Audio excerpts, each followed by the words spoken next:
जय हिंद साथियों, नमस्कार। स्वागत है आप सभी का गणित विषय गुरुकुल में। आज के लेक्चर में हम लोग स्टैटिक्स के बहुत नए टॉपिक को डील करेंगे। बहुत नया टॉपिक है जिसे हम लोग कहते हैं कैटेनरी। यहाँ पे हम कैटेनरी के डेफिनेशन देखेंगे, कॉमन कैटेनरी क्या होता है और सिंपल यूनिफॉर्म कैटेनरी क्या होता है, ये सारी डेफिनेशन को देखेंगे। और इसका हम इंपॉर्टेंट बहुत अच्छा इक्वेशन देखेंगे जिसे हम intrinsic equation of common catenary कहते हैं या फिर इसे बेसिक इक्वेशन कहते हैं कॉमन कैटेनरी का। इस इक्वेशन को देखेंगे। ये टोटल अगर डेफिनेशन आती है और अगर आपके पास एग्जाम्पल इस तरीके से आता है या क्वेश्चन इस तरीके से आता है, find the intrinsic equation of the common catenary, तो ये दोनों मिलकर आपके मिनिमम 6 नंबर के लिए प्रश्न आता है यूनिवर्सिटीज में। तो सबसे पहले देखते हैं भी कैटेनरी क्या होता है। देखिए कैटेनरी आप लोग कई बार देखे, आप लोग गार्डन में जाते हैं, घूमने जाते हैं, ठीक है। अपने गार्डन में एक चेन लटकती हुई देखी है, ठीक है। 2 खंबे रहते हैं छोटे छोटे, हम लोग देखते हैं इस तरीके से छोटी छोटी चेनें लटकते रहती है। तो ये जो चेन क्या है भाई, यही कैटेनरी है। समझ में आया? कोई एक चेन है, आपको 2 पॉइंट्स पे लटकी हुई एक चेन है, ठीक है। और चेन लटकी हुई है तो उस पर फोर्स क्या पड़ रहा है? ग्रेविटेशनल फोर्स पड़ रहा है पृथ्वी के गुरुत्वाकर्षण के टुवार्ड्स वो डायरेक्शन में वो लटकी हुई है। तो इसे हम लोग कॉमन कैटेनरी कहते हैं या कैटेनरी कहते हैं। तो यही डेफिनेशन यहाँ पे लिखी हुई है। कैटेनरी का मतलब है which is a perfectly flexible string. Perfectly flexible string का मतलब है वही फ्लेक्सिबल स्ट्रिंग होती है, जो भी स्ट्रिंग इस तरीके से, स्प्रिंग ले लो, धागा ले लो, चेन ले लो, कुछ भी ले लो, जो ग्रेविटेशनल फोर्स के अंतर्गत लटका हुआ है भाई। और परफेक्टली फ्लेक्सिबल स्ट्रिंग और चेन, या तो कोई एक चेन हैंग्स फ्रीली मतलब लटकी हुई है बड़ी आसानी से, फ्रीली कंडीशन है उसकी, under the gravity between the 2 points, 2 points के बीच में। मान के चलो ये एक पॉइंट है, एक ये पॉइंट है, ठीक है। इस तरीके से भैया यहाँ पे एक मान के चलो ये खंबा है जिससे ये लटक गई है, यहाँ से खंबे से ये लटक गई है, ठीक है। और ये उसकी ये हॉरिजॉन्टल लाइन रहेगी। तो इस तरीके से पॉइंट पे लटकी हुई ये चेन है, बढ़िया झूल रही है, फ्रीली कंडीशन है ना। आराम से, मतलब वो फ्रीली का मतलब है कि उस पर कोई अदर मतलब भार लटका हुआ नहीं है, वो अकेले खुद में एक चेन, ठीक है, जो कि लटकी हुई है ग्रेविटेशनल फोर्स 2 पॉइंट से, under the gravitational force, not in the same vertical line. तो मे बी वर्टिकल लाइन उनकी सेम ना हो। देन द कर्व इन विच, ठीक है, इट हैंग्स। तो ऐसा कर्व, ये जो कर्व है, ठीक है, जिसपे वो, यानी कि वो इन विच इट हैंग्स, यानी जैसे कि वो लटकी हुई है इस कर्व के द्वारा, तो उसे क्या कहेंगे हम? उसे ही हम लोग कैटेनरी कहेंगे। When the weight per unit length, chain का क्या मतलब होता है? देखो, वेट पर यूनिट लेंथ का मतलब क्या हो गया? देखो, चेन का मतलब क्या होता है? संकल थोड़े थोड़े भागों में बंधी हुई रहती है। ये संकल इस तरीके से बंधी हुई रहती है, बराबर। ये संकल है आपकी, ठीक है। तो ये संकल इस तरीके से बंधी हुई रहती है, बराबर। तो ये संकल के हर एक जो पार्ट का जो वजन है ना, हर एक पार्ट के वजन का सेम है। अगर ये पहला जो संकल का जो इस तरीके से बंधी हुई है ना, कुछ पार्ट से ऐसे इस तरीके से संकल मिली हुई रहती है ना, ठीक है। मुंह में शब्द नहीं आते कभी कभी पढ़ाते समय। तो हर एक पार्ट का जो वजन है 5-5 ग्राम, 10-10 ग्राम, 1-1 किलो, 10-10 किलो, कितनी भी मोटी संकल है, तो हर एक खूटे का, यानी कि हर एक संकल का जो जिससे भी जुड़ी रहती है, वॉट एवर इट में भी, वो दिमाग में नहीं आ रहा है तो हाँ। तो संकल इस तरीके से जो भी अपने पास रहती है, तो ये संकल का हर एक जो पार्टीशन का जो वजन है बराबर रहेगा। Weight per unit length of the string is constant. तो हर एक इसका पार्टीशन का, हर छोटे छोटे पार्टीशन का जो भी चेन बनती है, जिससे चेन बनती है, उनका सेम वजन होता है, कांस्टेंट वजन होता है। Then the catenary is called uniform catenary और कॉमन कैटेनरी। तो उसे हम यूनिफॉर्म या फिर कॉमन कैटेनरी कहते हैं। इंट्रिंसिक इक्वेशन क्या होता है भाई कॉमन कैटेनरी का? देखिए, कैटेनरी तो हमको आ गई समझ में, तो इसका कोई ना कोई इक्वेशन होगा, किसी ना किसी ग्रेविटी के अंतर्गत ये तो लटकी हुई होगी, बराबर है। तो हम लोग क्या करते हैं, मान के चलिए ये अपनी कैटेनरी है, ए और बी पॉइंट से ये लटकी हुई है, इस तरीके से हमारी कैटेनरी है। तो अगर ये लटकी हुई है तो इक्विलिब्रियम कंडीशन पे है। इक्विलिब्रियम कंडीशन का मतलब है कि यहाँ पे कोई दूसरा फोर्स अप्लाई नहीं हो रहा है, उसमें हलचल नहीं हो रही है। तो मान के चलिए हम लोग, क्योंकि जब ये ग्रेविटी के यानी कि खिंचाव के तहत ये इस तरीके से झूल रही है, इस तरीके से लटकी हुई है, खिंचाव नीचे की ओर है ग्रेविटी, तो यहाँ पे कोई एक बल आएगा नीचे की ओर, जिसे हम लोग टी नॉट टेंशन कहेंगे, ठीक है। तो ये यहाँ से क्या करेंगे हम, ये पोर्शन है ए से सी, ये बीच का पोर्शन है, आधा ए सी, आधा पोर्शन है सी से लेके बी तक, ठीक है। ये आधा पोर्शन है कैटेनरी का। हम लोग क्या करते हैं, कोई एक पॉइंट ले लेते हैं पी नाम का, जहाँ से हम टेंजेंट निकाल लेते हैं। तो यहाँ पे वही सारी चीज़ें बोला है। A C B with a uniform chain, A C B एक यूनिफॉर्म चेन है, एक सिंपल चेन है, ठीक है। Hangs freely between A and B. तो 2 पॉइंट से लटक के ये झूल रही है under the gravity. C is the lowest point of the curve, यानी कि सी जो है सबसे निचले भाग का बिंदु है, सबसे निचला भाग है उसका कर्व का, यानी चेन का। And P be the any point on the curve, तो पी आपने कोई एक कर्व ले लिया, कोई एक पॉइंट ले लिया, इधर भी ले सकते थे इधर भी ले सकते थे, कोई दिक्कत वाली बात नहीं है।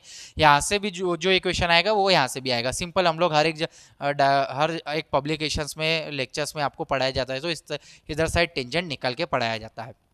तो ये पॉइंट से ये सी का क्या डिस्टेंस यहाँ से लेके यहाँ तक मान के चले एस है, तो सी पी की वैल्यू कितनी है अपने पास, सी से लेके पी तक का जो लेंथ है, यहाँ से लेके यहाँ तक की जो लेंथ है वो एस है। Then the weight of the portion C P of the chain, तो जो ये जो चेन है सी पी, ये सी पी का जो वजन है कितना रहेगा भाई, यहाँ से लेके यहाँ तक उसकी लेंथ है एस, तो यहाँ से लेके इतना जो वजन है कितना है डब्ल्यू, मान के चले इतना, कोई तो भी W into S, W S इसका वजन रहेगा, डब्ल्यू एस उसका वजन रहेगा, where W is the weight per unit, weight हर एक पर यूनिट यानी हर एक भाग में पड़ने वाला वजन है वो, weight per unit length of the chain, chain के हर एक यूनिट भाग पे पड़ने वाला वजन है। आल्सो वेट डब्ल्यू एस, ये जो डब्ल्यू एस है वजन है कैसा एक्ट कर रहा है, वर्टिकली डाउनवर्ड। क्यों वर्टिकल डाउनवर्ड करना है, क्योंकि ग्रेविटी है, gravity through the centre of gravity of the arc, centre of gravity. मान के चलो ये जो यहाँ से लेके ये जो पॉइंट है, ये जो चेन है भाई, ये चेन का कोई ना कोई वजन है, और भी ये चेन भी कैसे नीचे की तरफ लटक रही है, नीचे की तरफ है क्योंकि ग्रेविटी उसको खींच रही है, तो कोई ना कोई वजन होगा, और इतने भाग का भी कोई ना कोई, देखिए हर एक बॉडी का जिसका भी वजन होता है उसमें सेंटर ऑफ ग्रेविटी होता है, हमारे शरीर में सेंटर ऑफ ग्रेविटी यहाँ पर है, ठीक है, कहीं और नहीं है, यहाँ पर है, ठीक है, तो सेंटर ऑफ ग्रेविटी यहाँ पर है, तो मान के चलिए इसका कोई सेंटर है जहाँ से वो पूरा का पूरा वजन लटक रहा है, तो ये डब्ल्यू एस उसका वजन हो गया।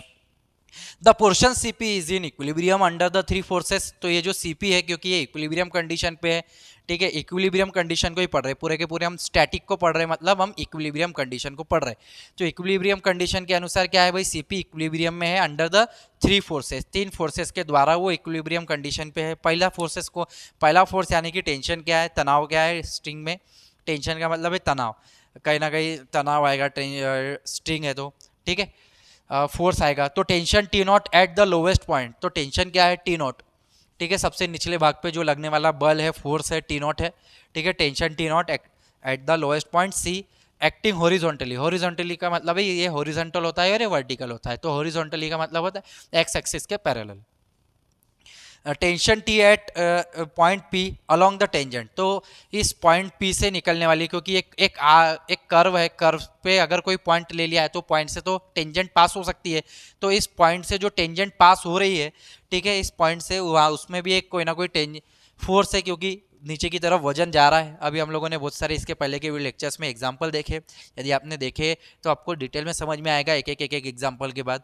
तो यहाँ पे क्या आ जाएगा, एक टेंशन टी आ जाएगा, तो इसे हम लोग यहाँ पे टेंशन टी, इस डायरेक्शन पे टेंशन टी रहेगा, ठीक है, at point P making angle psi with the X axis, तो ये जो टेंजेंट है, ठीक है, पी से जो निकल रही है, और ये टी यानी टेंशन है कोई तो भी, यानी कि एक फोर्स है, बल है इस पॉइंट से, यानी इतने इस पोर्शन द्वारा निकला हुआ, तो ये क्या बना रहा है, एंगल साई बना रहा है एक्स एक्सिस के साथ। हाँ, now the weight W S of the portion C P acting vertically downward, तो लास्ट में ये जो वजन है ये कैसा है, वर्टिकली डाउनवर्ड पोजीशन पे है। तो ऐसे तीन है, टी नॉट, टी और W S, T not T और डब्ल्यू एस, ये तीन फोर्सेस है जिसके वजह से ये पूरी की पूरी जो कैटेनरी है वो यूनिफॉर्म कंडीशन पे है ना। इसी के बारे में हम लोग बात करेंगे।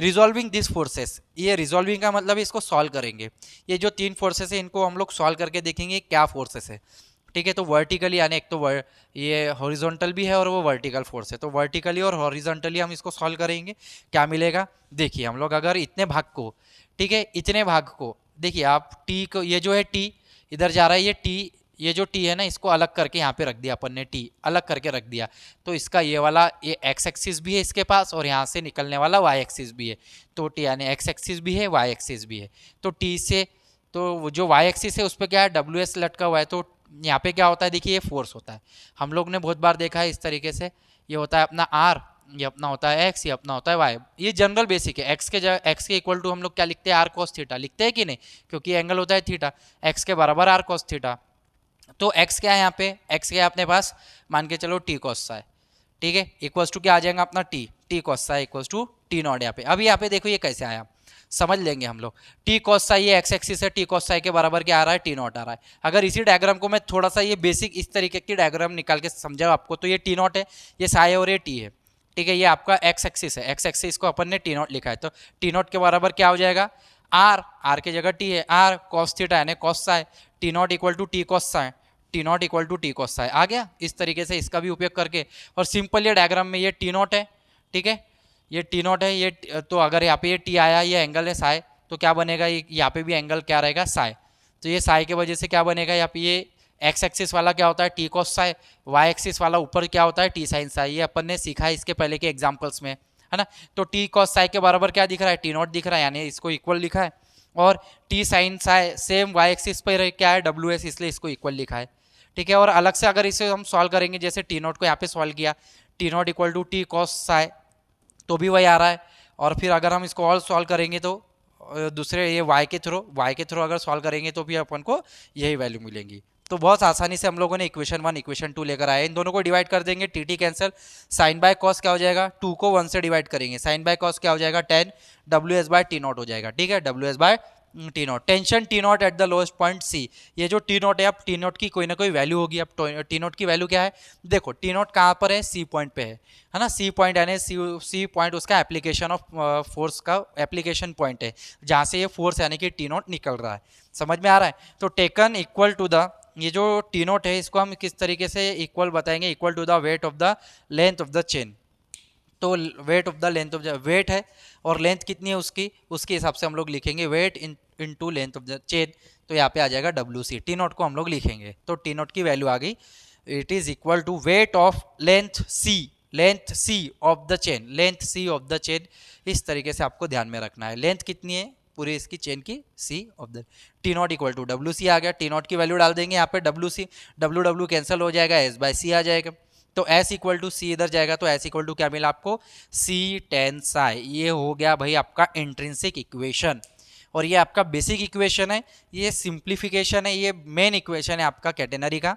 इसके बाद फिर हम लोग बहुत सारे इसमें इक्वेशन देखेंगे, रिलेशंस देखेंगे, और भी बहुत सारी चीज़ें आ जाती है। आशा करता हूँ आपको ये कैटेनरी की डेफिनेशन और इंट्रिंसिक इक्वेशन अच्छे से समझ में आया होगा।